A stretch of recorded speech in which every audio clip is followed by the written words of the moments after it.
Hey, what is going on, guys? And welcome back to another episode of Star Wars Galaxy of Heroes, where today, ladies and gentlemen, we are showing something that has never been seen before on YouTube, and that is Commander Luke Skywalker and Han Solo tearing apart the Rancor Raid. You lie! Alright, I lied just a little bit. This has been showcased quite a lot on YouTube. Commander Luke Skywalker and Han Solo have taken the Rancor Raid to a whole other level, and there have been a ton of videos on YouTube. I'm just late to the game. This is a video I recorded a couple weeks ago with a non-Zeta Han Solo and a non-Zeta Commander Luke Skywalker, only sending these two characters in the raid, and they nearly soloed it. Now, I definitely could have soloed the entire Rancor raid if I added some better mods to Han Solo at the time, but the reason why I'm making this video is because of the fact that Commander Luke Skywalker and Han Solo put together honestly makes the best non-Zeta squad in this game. The history of the Rancor raid is absolutely insane. At one point, Tebow was the king and the master, then all of a sudden Darth Vader Zeta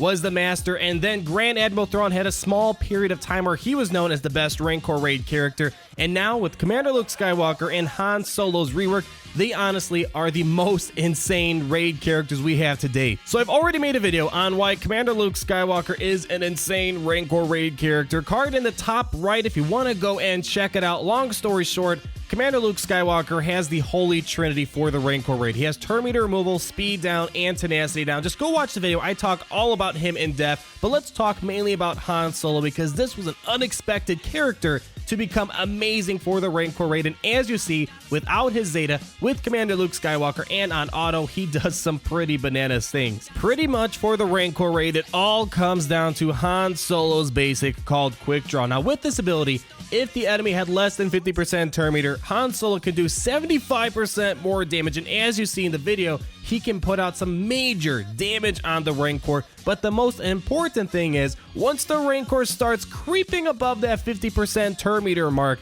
he can go use his Quick Draw ability and remove 35% turn meter, and to top all of this off, this attack cannot be evaded. And just to clarify, just because this ability cannot be evaded does not mean this ability is irresistible. You still can get resisted when using this ability, but as we'll see, even though I get resisted quite a lot, it really doesn't mean too much because most likely Commander Luke Skywalker, he will pop in and kind of make up for the few times Han Solo got resisted. And as we will see towards the end, you can actually make this basic a lot better if you give him the Zeta on his unique, but more on that in a few moments here. Let's talk about Deadeye because this is kind of like Commander Luke Skywalker's ability Lead the Charge, where he can potentially use an ability and gain 100% turn meter right away. His special ability known as Deadeye allows him to hit the target, and he can't stun the Rancor for one turn. In Arena, you could stun for one turn, but you're able to get turn meter equal to Han's critical chance. So if Han has 100% critical chance,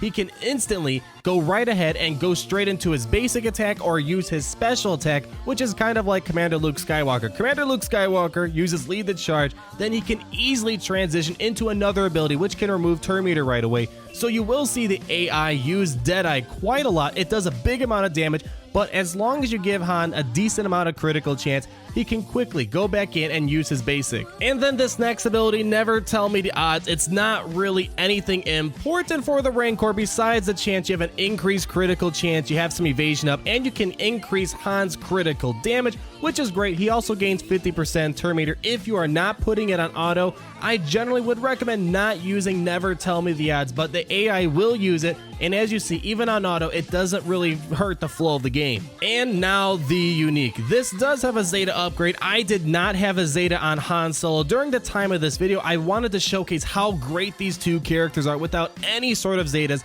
but when you give a Zeta on Han's unique called Shoots First, besides the fact that he goes and he's always the first one to attack, he gets to attack a second time, dealing 50% less damage. And as you'll see, even with 50% less damage, it still can hit the Rancor for quite a decent amount of damage. And then when we consider the fact that with the Zeta, he attacks 2 times with his basic, that means he has 2 opportunities to remove 35% turn meter. So just from using his basic a single time, he gets to attack 2 times because of the Zeta, and then he can remove 70% turn meter, which is definitely a lot of turn meter to remove on a basic attack pack that also gets to do a ton of damage on top of that, and this is great for the AAT raid, the arena, territory battles. It's great for the Rancor raid, so if you do give a Zeta to Han Solo, which I did just a couple days ago, it is definitely worth an investment, and it gives you an insane amount of payoff. His Zeta is just insane, and if I had to make a list right now, Han's unique would definitely be in my top 10 list, but the whole point of this video is to showcase that without even the Zeta,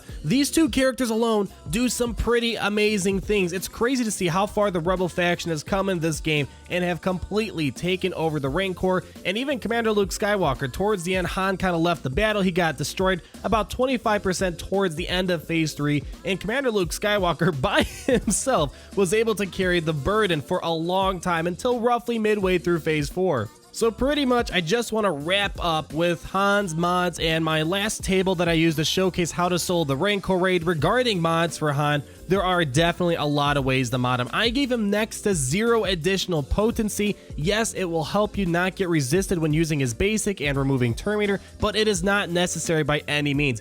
I recommend just loading him up with critical chance, critical damage, and give him a decent amount of speed. I didn't give him that much speed. That was probably one of the downfalls, is because I didn't make him fast enough. But with the additional critical chance from the secondary and primary and the mod sets, as well as the additional critical damage, that's pretty much my recipe for Han Solo. Just give him critical chance, critical damage, and put some speed on him. That's more than enough to make him insane for the Rancor raid. And before we wrap up all of this together, let's pull up my table, and I want to show you how Han places in my guide for how to solo the Rancor raid. Click on the card in the top right if you want to watch the whole video on what I recommend to solo the Rancor raid. We're going to put Han as one of the best turn meter removal characters in the game for the Rancor raid. It does an amazing amount of damage, lots of turn meter removal. You just can't go wrong with Han Solo in your Rancor raid squad, and he works in many different types of lineup. And if you don't have Commander Luke Skywalker, Han Solo will work in a variety of lineups because of the fact his basic is so flexible with turn meter removal, and you don't have to use just these two characters to solo the Rancor raid. I usually add other characters besides Commander Luke